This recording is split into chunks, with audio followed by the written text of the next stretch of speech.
Hi there, I'm Daryl Black. Sorry to interrupt your Desperate Housewives or Lost. Is that still on? I'm not even sure what's on TV these days. Netflix maybe, or playing Fortnite. Um, Thanks for joining me. And have you ever wondered how to take your training to the next level? Particularly if you're a training officer or from a leadership perspective. Part of coaching, part of mentorship, part of teaching is really inherent in our job. So over the next little while, I'm going to introduce you to a training formula or a methodology that is very, very successful in high-risk environments. So it talks about what we need to do to approach training effectively, at what stages and what phases and what that looks like. We'll talk about how and when to introduce stress, for example, into a training program. This methodology can apply to something micro, so maybe it's learning about a particular piece of equipment, maybe a pump, but it can also apply to an incident management team, for example. And if you're creating a training program or new recruits or something like that. One of the challenges I've seen over my many years of doing this, both on the emergency response side and also the training, is that oftentimes we're elevated into a training officer or training director role really by acclamation. And we often know what to teach, PowerPoint and those sorts of things, but we don't actually know how to teach and really how to construct or deconstruct and recreate a training program that's reflective for high-risk environments. So if you can just give me a thumbs up, I would appreciate it, just to make sure that the feed's okay. All right, so one of the most critical concepts that I'm going to talk to you about, and it's overarching or underlying this entire approach to training for high-risk environments. It involves the crawl, walk, run. Okay? Crawl, walk, run. So, what does that mean? Well, in very generic terms, it means we go really slow, just the basics, just an awareness, and then we eventually speed up the skill and the teaching of the skill to the midpoint here, and then we eventually get to the point where we're running. And that's, if you're looking at it from maybe a Star Wars perspective, Luke Skywalker, A New Hope. He goes to Dagobah. Oh my goodness, I'm going to nerd out here. But, oh, you know what? No, he just met Obi-Wan Kenobi. And if you tune out with this analogy, I am so sorry, but it's best I can come up with on Facebook Live. He meets Obi-Wan Kenobi, and Obi-Wan, puts the blast shield thing down, and he's got that little rotating thing there, and he tries to hit it. He's trying to use the Force. That's really the very basics of what we're talking about with regard to crawl. Now, on the other end of the spectrum, we can get, say, Yoda. All right, he's a Jedi Master, and he is definitely running. Absolutely. So that's really the spectrum by which we will be talking about this crawl, walk, run. In practical terms, an example that comes to mind that I'm familiar with is, say, Special Forces training. So when they're given a particular operation, let's say it's to storm a building or something like that, well, the very first thing they'll do is they'll first discuss the operation. It's handed down, and then they just try to figure out, get a lay of the land for it a little bit. So they're in a meeting or a series of meetings, they're standing up, sitting down, whatever that looks like. But there's no actual action taken at this point. So once they've discussed it, maybe they're going to now map it out. So they'll find an aircraft hangar or a gymnasium or something like that. And if they have the right specs, they'll map it out on the floor, maybe with tape or something like that. And then they'll just walk through it, and they'll get an idea for their angles, and they'll shoot their hands, as they call it, all sorts of things. I'm not a Green Beret or SEAL or anything like that, nor do I play one on TV, but I work a lot with them. So this is typically how they approach it. So once they've done that, then if they're in a position that they're able to build walls, they'll start to do the walls for this particular structure, or whatever the case is, or this floor. And then they're not going in guns blazing quite literally. They'll still continue to walk. Maybe it's got their equipment on with them, but no weapons or anything like that. And again, they're discussing, they're talking, they're contingency planning, all sorts of things. So right now they've crawled, they're walking, and the operation would be inherently risky if they stopped there. So obviously in a life and death situation, a high risk environment, technical expertise is critical. And again, we'll talk about what that looks like a little bit further here. They'll eventually get to the point where maybe they're using blanks or dummy rounds. So you've got the auditory stimuli, you've got physical, maybe they're going to crank the heat up. They're going to, as closely as possible, simulate the environment in which they're going to operate. So more on that here shortly. So the analogy, or the cliche, I guess, is train like you fight, fight like you train. So by the time they're running in this phase, they're doing live ammunition, they're shouting out, they're now coming up with all sorts of complications, so doors blocked, weapons jammed, all of those types of things. But if they were to do that right off of the bat, the operation would go incredibly horribly. And so what they're doing, and these are very, very well trained people, just like your firefighters and EMS workers and people in the EOCs. These are not dumb people, they're used to doing this, but still, anytime you're introducing a new concept or skill or series of skills, you need to take into account crawl, walk, run. So if you're just joining us here, we're just talking about how best to frame and formulate your training program and really build into your trainings different phases that in particular take into account the ability to make decisions, communicate effectively, basically operate under stress. All right, so thanks for joining us. Give me a thumbs up again. Awesome, thank you. So now how do we apply this to, say, a high risk environment? So let's say it's firefighting, wildland, structural, and you want to teach pump operations. Well, pretty benign example, but at least you'll get the gist of it. The crawl phase would be probably just the awareness. So you're going to just, get them familiar with the overall operation of the pump, what it does, how it does it, various simple components, like how do you turn it on, how do you check oil, how do you, refuel it, something like that, how do you store it properly, so on and so forth. Just the basics. So that's the crawl phase.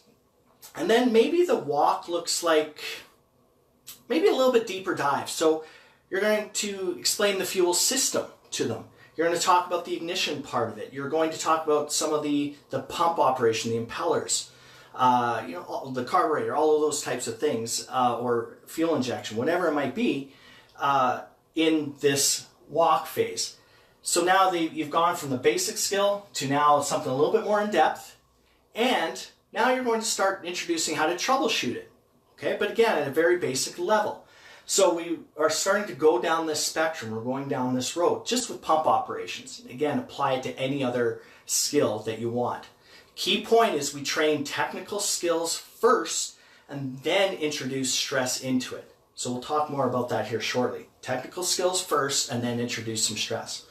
So maybe the run for pump is, now they need to really troubleshoot more complex problems. Not enough fuel, it's not starting, whatever that looks like. So you're really starting to challenge them intellectually and physically on how we're going to make this thing operate. Maybe you're going to amp it up and say you need to keep pressure up over 30 meters uphill in a certain diameter hose, whatever that looks like. And you're continually amping it up and adding complexity. But here's the thing, they will be fully engaged at this point because they've already learned the basic operations, they've learned the basic troubleshooting, and now what you're doing is just layering on complexity. So a question that comes up quite often is, what does it look like in terms of mastery of a skill? Well, a lot of times we train until they get it right. I've said it, I've heard it. Yeah, good, let's train. We're going to keep going until you guys get this right. Well, how about this? In a high-risk environment, how about we train until we don't get it wrong? Okay? We're talking about life and death, particularly in skills on the fire ground, for example. Okay? So we will train until they don't get it wrong. Key tenet. All right? So we're now at the point of the run, and you're probably wondering, geez, this is a pretty soft beach ball approach here. We're not going to hold their hands throughout this entire process. High risk environments, it's hard. It's shitty. it's hard on people, it's rough, and it's tumble, and it's difficult, and it's not for the faint of heart, and so on and so forth. And I absolutely agree. But what we're going to start to do now is we are going to introduce some stress to this only after they've got the technical skills down first. And at what point are we going to introduce the stress? Well, at the now run phase, okay? And typically towards the end of it, okay? Towards the end of the run phase. Critical point. We are introducing stress with the intent to seat the skill. Okay? We're not introducing stress to overwhelm them. We're not here to create scar tissue learning where they're scared poopless to do this skill. They're shaking, so on and so forth. That is not what we're trying to achieve here with stress. We are actually using stress as an emotional grounding to seat the skill. Emotion is a physical glue that binds an experience into a memory. Okay? You need emotion tied to something for you to really, really remember it. So maybe that's stress, maybe that's humor, maybe that's anger, maybe that's joy, whatever it is. But in our environment, using stress as that chemical glue is super important. Okay? So that's what we're going to do. We're going to start to introduce stress. To give you an example of this kind of emotional attachment, why we need emotion, just think to yourself, 9/11, 2001. Where were you? And I would submit to you that 99% of the people watching know exactly where they were when they heard about the news.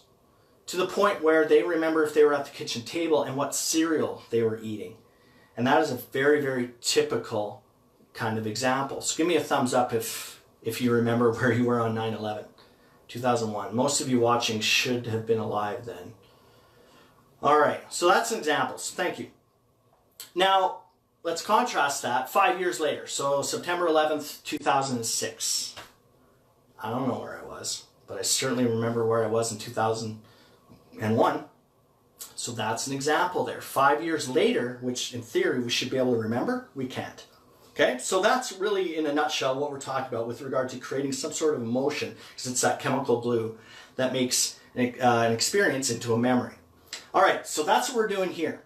Perfect. Now, you want to ask yourself, well, what are we going to do now for stress? Well, here's the beautiful part. We've done crawl, walk, run for that technical skill. We've got it to the point where even under mild stress, they don't get it wrong. Excellent. So you know what that means is let's now start to train for stress inoculation. Let's go into the stress inoculation phase following the technical skills phase. Okay?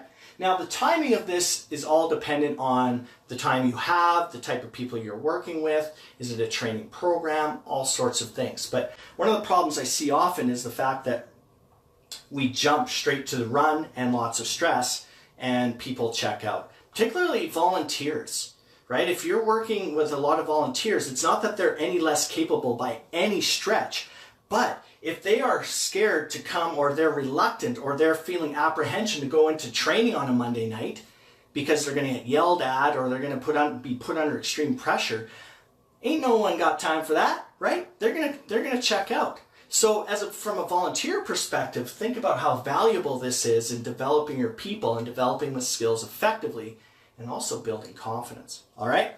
Okay, so now we're going to start doing the stress. So same thing, we're going to crawl, walk, run with that. We're going to introduce mild stress to start. Keep in mind they've now got the technical skill. We're going to start introducing a little stress. And there are a bunch of different ways we can do it.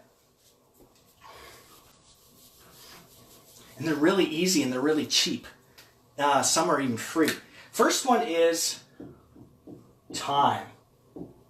All right? So if we introduce time, it's amazing. If you need to assemble a Mark III pump, if I've got 48 hours to do it, heck, I've never disassembled or reassembled one, but chances are over the course of 48 to 72 hours, I might be able to make it work. So not a lot of stress, right? But now let's go ahead and throw time at it. Hey guys and gals, you've got 10 minutes to put certain parts back together. Just this arbitrary thing that we call time, introduce that and that automatically amps up the stress. And by saying you've got 10 minutes, that costs $0. $0. And even within time, you can start big. You got 15 minutes, then you can start to, close that time off as much as you need to. It's amazing what just that simple thing does to stress levels. How else can we do it? Well,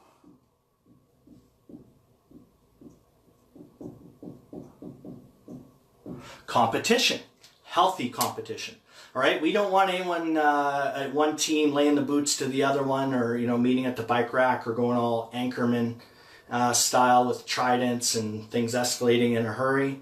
We're talking about healthy competition. So you get one opponent, or maybe two, depending on how many people you have. You do, boom, this thing's a race. It's amazing how that emotion, right, ties into the stress levels, and people need to start acting differently. And they need to start to figure out how to operate when they're in a rush, when they're having people yelling at them, go, go, go, go, or no, no, no, no, stop, whatever that is. Healthy competition is another way that we can introduce stress.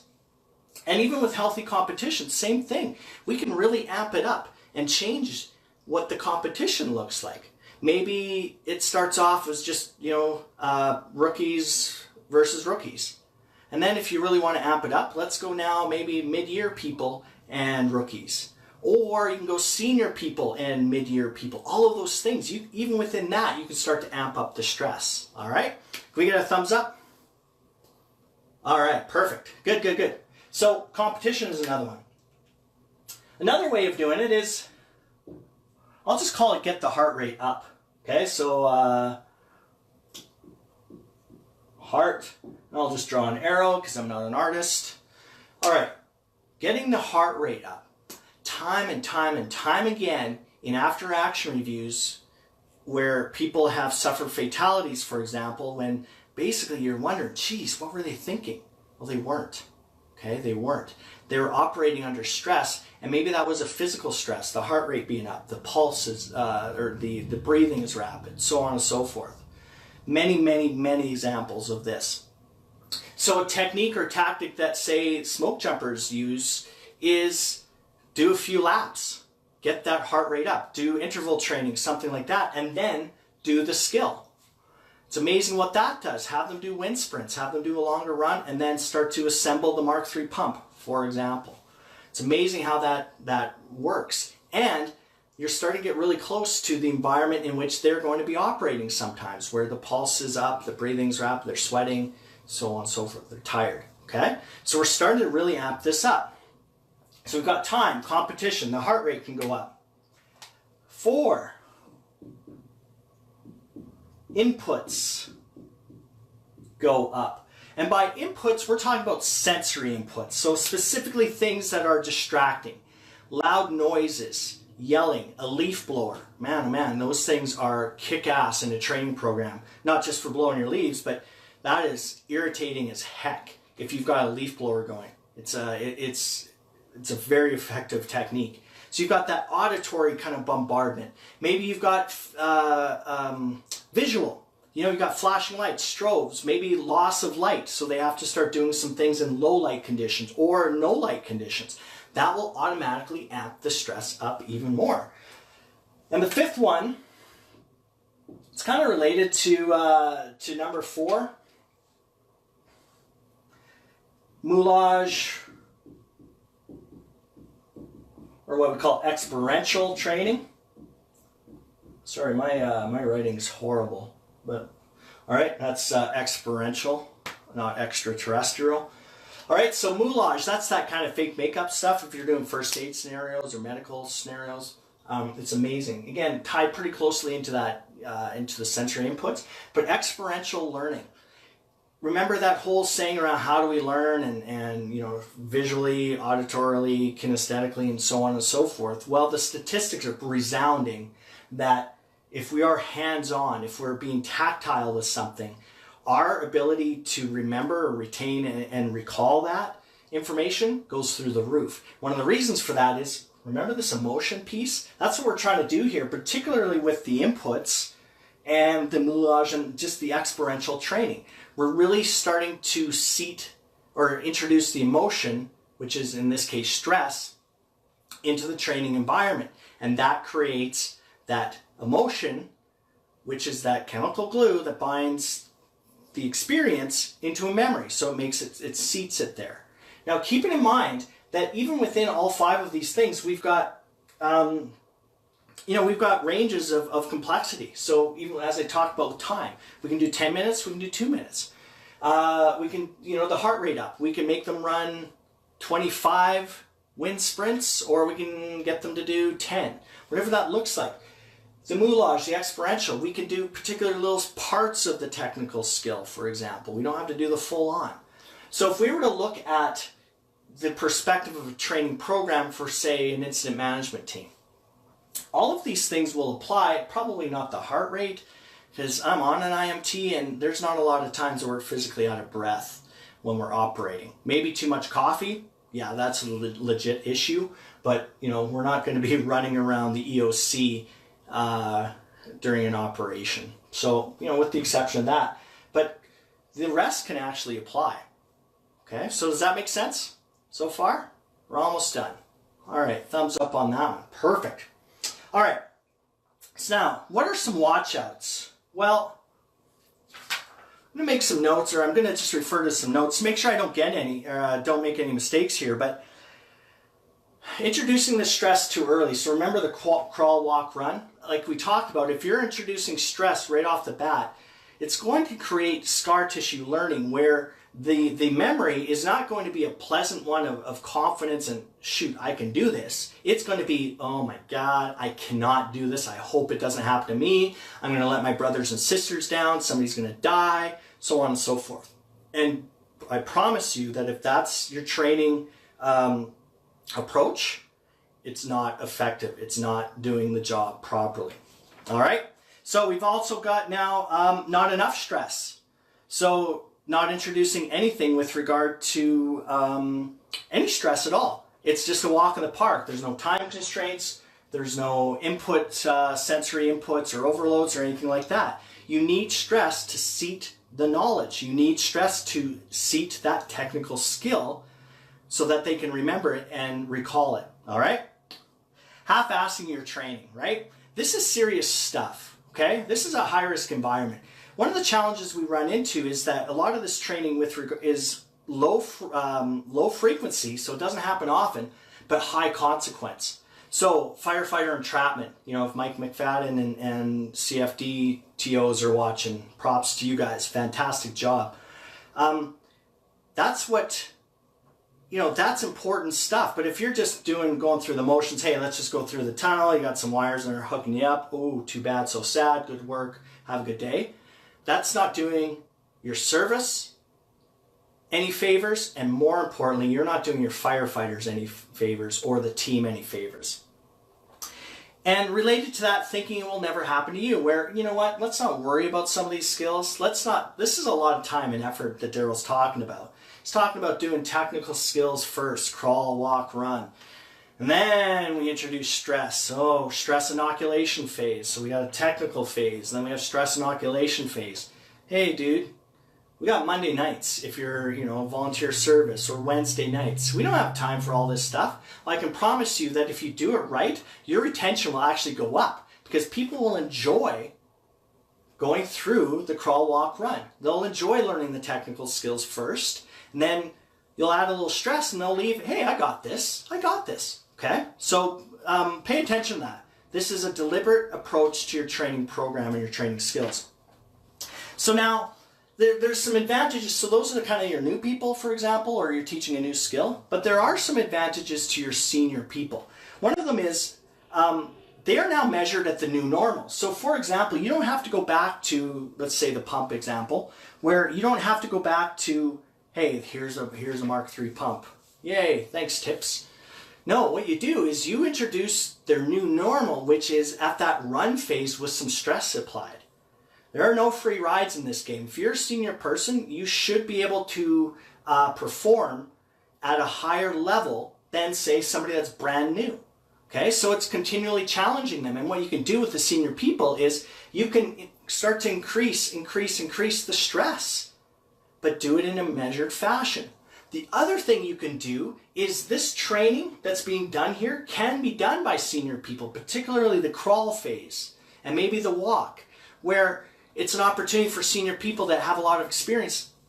It's not rocket science, working a pump or something like that. It's something that they've probably been doing for many, many years. It's a great opportunity for them to reinforce it in themselves. Okay, nothing like teaching to reinforce it, but also they can get some confidence and start to interact with the new people, for example, and it empowers them. So there's a lot of advantages to your brand new people and also your senior people. One of the problems I see, or one of the issues I see in emergency services and high-risk environments is we eat our young. And by that I mean we are hard on our brand new people because that's how we learned, right? We are a product of our environment. So as a result, we tend to be hard on people because that's how we learned, right? You gotta learn to suck it up, so on and so forth. That's old school, man. That's not creating the best product for the citizens. It's not working for your service, and it sure as hell ain't working for that individual member. Your job as a training officer, as a leader, is to support and empower your people. Give them the technical training first, get their confidence up, seek that memory, seek those skills, introduce some stress, and then go into the stress inoculation phase. Think about that. If you were to take that approach, the technical skills, to the point where we don't get it wrong, and then we start doing stress inoculation, man, oh man, you're going to have a kick-ass team, you're going to have a kick-ass service, kick-ass organization, you name it. And we can do that for every single skill. Okay, we can do that for every single skill. So give me a quick thumbs up. Appreciate that. I hope the audio was okay here, but I appreciate your time. And if you're rewatching this, thanks for also rewatching. Take care, everyone.